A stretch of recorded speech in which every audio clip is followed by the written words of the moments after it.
What's up, everybody? So we are here down at the lake filming the intro for our adventure today. Hopefully we catch a mess of fish, because today is a catch, clean, and cook. Today's target species, any fish that swims that can legally be caught, and if it's of eating size, that's what we're after. We got night crawlers. And I'm going to be still using my typical rooster tails and different baits different bass lures and stuff to target bass. But I got several poles. I'm going to have one going with the night crawler and a bobber. Probably catch some bluegill, yellow bass, whatever swims, Might even catch a bass, catfish. Anything will eat a night crawler. So we're just going to catch anything that's edible, basically, and that can legally be kept. So we're going to get at it. Got some friends that are hopefully supposed to be joining me. I sent them some text messages today. Haven't heard from them. But anyways, I'll see y'all down at the water. Yeah, it's going to be a good one. And guys, I want to show you something. I know you guys been hearing me talk about how I'm going to buy a bait catcher. Well, I remember there was some fishing poles in the house we bought, or that my roommates bought, I should say, that were left behind by the previous owners. And I really never really went through them to see what was all there, but I was going through them today, and I found this, which it's a 6'6" medium Shakespeare casting combo. So we're gonna test it out today and see how she does. Maybe put a crankbait on her, because I may have just lucked out and not have to actually buy one now. I'm still gonna buy another one eventually, but at least I don't necessarily have to right away. I'd be good with one bait caster and one spinning combo if I start entering these tournaments as a co-angler. That's all I need. So, yeah. We'll see how she does. I'm going to put some line. I pulled all the old line off of it, and I'm going to put some line on it. And I'm going to try the braided line on it, because I hear a lot of people talk about getting that backlash, bird's nest, whatever you want to call it, on these casting combos. Well, I had a spinning combo that was doing that, this one here, and I put the braided line on it, and I never did get another backlash. Like, it's perfect Casper.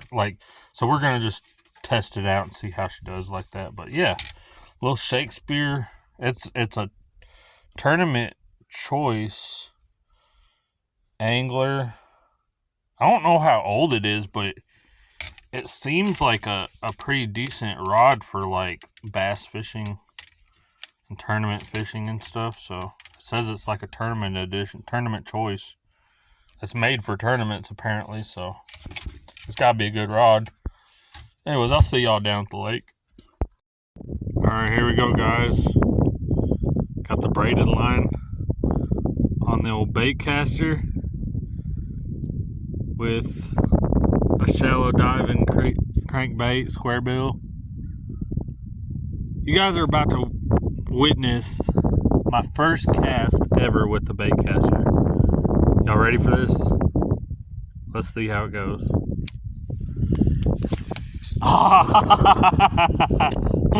Whoops. Alright, guys.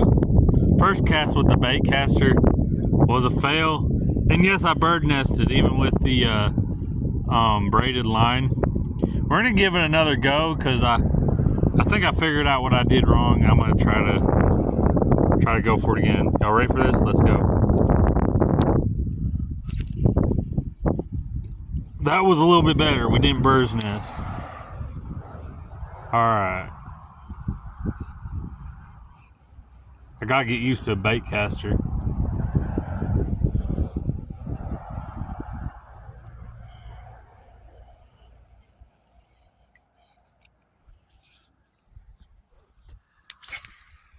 Oh yeah. Oh yeah. I'll get used to it. It'll take some getting used to. I like it though. I'm not used to the right-handed retrieve because the spinning reels are usually left-handed. Other than that, I like it. Let's go.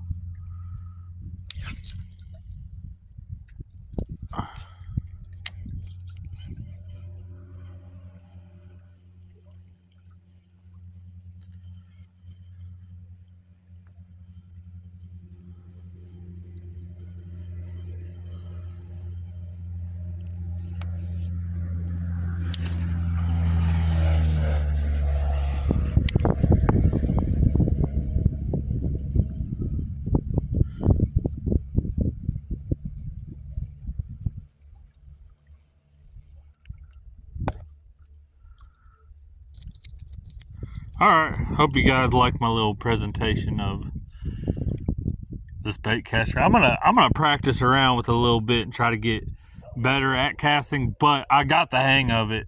It's just gonna take some getting used to. Alright guys, this is the first fish of the day on the night crawler, and I'm not been really filming while I'm fishing today because it's kind of just, I got several poles going on, several things going on, but I'm gonna film as I catch fish. I'm gonna show y'all what we catch and just explain how I caught them. Just caught this one on the night crawler. My rule of thumb, if they're at least 6 inches, I'll eat them if I have a mess of them. Let's see if we can catch a mess of these guys. If nothing else, my buddy, if he comes by, he might want to use them as bait. So we're gonna just go ahead and put them on the stringer for now. He's either gonna get eaten or use it as bait, one of the two. We'll see how it goes. But just stay tuned, see what we can get. At the end of the video, whatever we catch, we're gonna cook, and I will film some of that going on, like how I cook them and everything. But yeah, let's get back at it. All right guys, second fish of the day. This one was just shy of 6 inches. We're gonna go ahead and keep it. Like I said, we could use these guys as bait later if we want, or if we catch a mess of these, they're still good eating. I like to eat like bluegill and sunfish anywhere between the 6 to 8 inch range. I like to personally throw back the bigger bluegill that's bigger than 8, 9, 10 inches. The reason being is the same reason bass fishermen like to throw back the big bass, so they can get bigger, And when you take out the smaller ones, it allows the bigger ones to get bigger. You know what I'm saying? That's just how it works, So we'll get back at it. We'll see if we can catch some more of these. All right, fish number 3, another little bluegill, a little bit bigger, like 6.5, 7 inches. I didn't measure it. I can just tell he's a little bit bigger. I'm not gonna just sit here and measure every fish. I'll judge it like if they're anything like 5 and under, 5.5 under, we're throwing them back. But anything like 5.5 bigger, or close to 6 and up, we'll keep. But I'll just kind of judge it based on the size of my hand. Hopefully we can get some bigger ones. But if we catch like 20 of them this size, hey, that's still a good meal. So let's get back at it. All right, fish number 4. Another little bluegill about the same size. Let's keep them coming. I should go for my own personal record of pan fishing a day. My record was like 30. It was 27 bluegill and 3 pumpkin seeds. We're gonna try to break that today. We got 4. Let's go. All right, fish number 5, guys, and we are upgrading in size. Let's go. Bluegill number 4, fish number 5. Let's go. Yeah, I'm just casting out, your simple bobber with a little hook and a little piece of a night crawler. Simple as it gets. There's no need for me to even film while I'm fishing because everyone should know this method. But I'm just taking you along my journey with me as we, we fish. That's what we do. Let's go. Okay, guys, we lost fish number 5. I was going to put him on the stringer, and he just jumped out of my hands right back into the water. He was the biggest one too, man. I was looking forward to eating him. But we need to get back at the water, try to get some. I really wish I could have captured that on film because that would have definitely made the blooper reels. I don't know if y'all used to watch Bill Dance back in the day, or he actually still does shows, as far as I know. But he always had a blooper reel. That would have definitely been a great blooper reel. But oh well, we'll get back at it. All right, fish number 5, guys. This one's a hybrid. It's a red ear sunfish, also known as shellcracker, crossbreeded with a bluegill. If you look up here, you can see the markings of a bluegill. But if you look down here, you see the markings of the shellcracker, and you got the red ear right there. So yeah, nice little hybrid. Hybridization does happen in the wild, So nice little.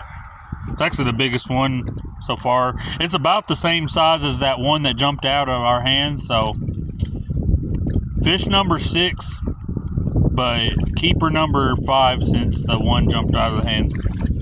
Back in the water. Hopefully this one doesn't do that. We'll get him on the stringer. Stay tuned. Alright, fish number 7. Yeah, fish number 7. The 6th fish that we get to keep since we lost one. She's about 7 inches, but she's a big fat female. She's a lot wider than the rest of them have been. So yeah, we'll get her on the stringer and get back at it. All right, fish number 8, keeper number 7. Another nice, maybe 7-inch bluegill. I think this one's a male. All right, I lost count of how many we had, but this is the next one, another nice little bluegill. I'm gonna count how many we got whenever I pull the stringer back so I remember. But yeah, there's the next one. All right. So I counted how many bluegill we had. We got 9 on the stringer, and we caught 10 total. Well, here's our 11th fish. We can't keep him, but he's a little, maybe 8-inch, 9-inch bass or something like that. But yeah, they gotta be 15. So we'll throw him back. All right, we'll see if we can get any more keepers. All right, guys, so we started a little fire because I'm getting hungry, and we got 9 fish that we can cook up. So it's about 3:45 going on 4 p.m. now. I'm getting hungry.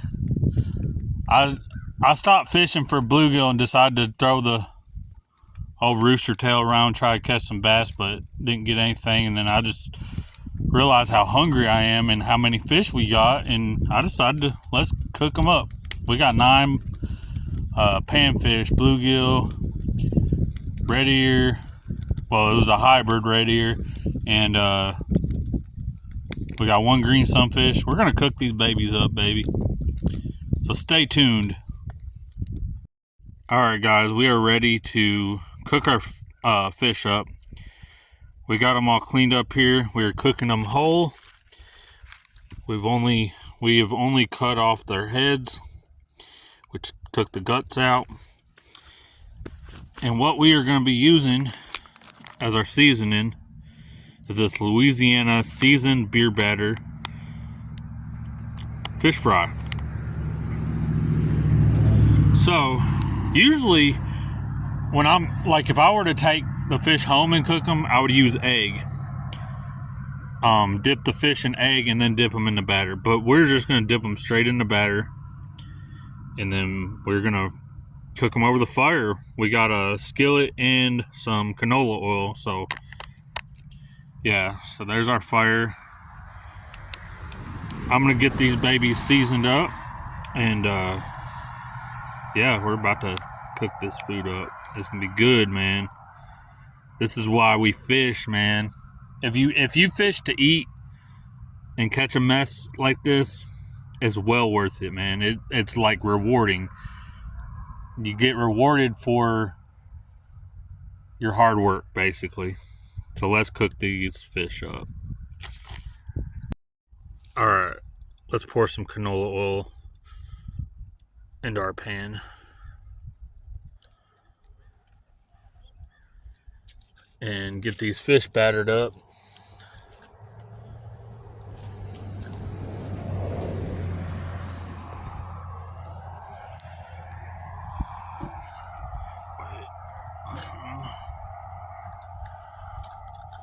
Alright.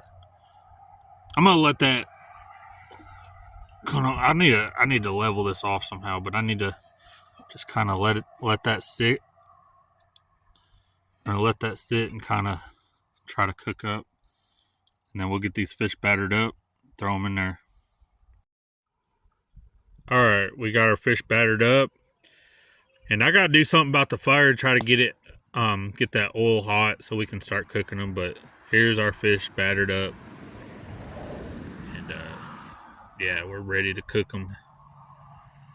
Alright, we spread the logs out and just got the pan sitting right over the hot coals. So that should heat it up. We're gonna go ahead and drop. Alright. But we got our pan just sitting straight over the hot coals. So it should be getting hot enough. We're gonna throw one in and see what it does.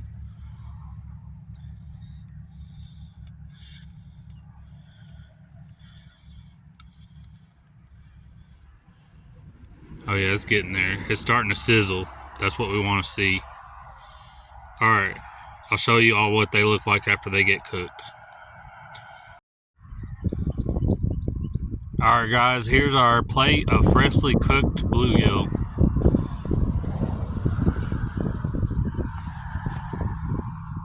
Hope y'all enjoyed this video. Give me a like, give me a subscribe, give me a comment.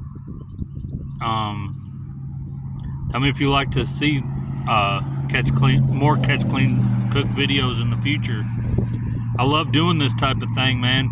The bass fishing is what I'm trying to get better at, but this is where my lifestyle of fishing has been throughout the years. Catch a bunch of panfish, cook them up, and eat them. Hope y'all enjoy this video. Alright guys, so like I said, I hope you enjoyed this video. Catch, clean, cook, panfish. Caught a mess of bluegill. Caught one hybrid. It was a cross between a red ear sunfish and a bluegill. We caught one green sunfish. And we caught one little bass. And I tried to do some more, like whenever that one bass hit, he hit on the nightcrawler too. I caught all the fish on the nightcrawler. But I tried to get back out there and catch some bass on some lures, but didn't catch anything. I saw a beaver, but he went back down under. I was about to turn the camera around and try to film him, but we'll let him be. That would have been a great video, a great little capture though. But he went back down under the water. I don't know where he went. You know how beavers are. They could swim underwater for a long time. Oh well, hope you enjoyed the video. Like, comment, subscribe, share. Help this channel grow. Oh yeah, we're gonna try our first piece of bluegill on camera here.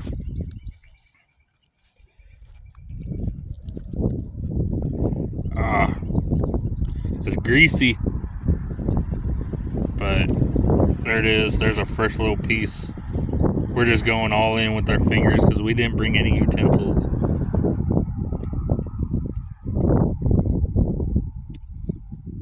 Man, that's some good eating.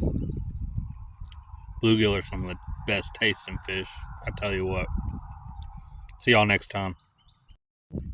Alright, I want to show you one more thing before we close the video out. This is that green sunfish. Look how good that looks. But for any of y'all that think those little fish that I kept are too small to keep, here's proof otherwise. The fish just peels right off the bone. See that? Look at all that meat in there. Those fish are not too small. You can keep them around 6 inches. A lot of people don't keep them that size. But I tell you what, if you catch a mess of them, sometimes you're only going to get these smaller ones and you're not going to catch the bigger ones. These are good eating, man. Alright, y'all have a good day. I'll see y'all next time. Alright, one more thing before I let y'all go on this video. I want to talk about that bait caster. So, yeah, that was the first time I ever threw a bait caster. Y'all seen me kind of mess it up. I'm gonna go ahead and leave that in the video, and then I started getting it down pat. You know, I just kept casting with the crankbait. I didn't catch anything on it, but I think it'll be good. But I definitely want to get a new one because just that rod and reel doesn't have very much casting power to it, and you would think with a bait caster you would get more power out of it. Like I could cast my spinning rod farther than I can cast that bait caster. So yeah, we're still in the market. Gonna get a new one. Probably need a 7-footer, medium heavy. But yeah, I started getting it down. I'm kind of glad that I ended up finding it and getting it out on the wire just to get it down because I need the practice. You know, I need to get it down. I don't want to just be a spinner rod only guy when I start doing these tournaments and stuff. So, yeah. Anyways, like, comment, subscribe. We'll see y'all next time. You guys are about to witness my first cast ever with the bait caster. Y'all ready for this? Let's see how it goes.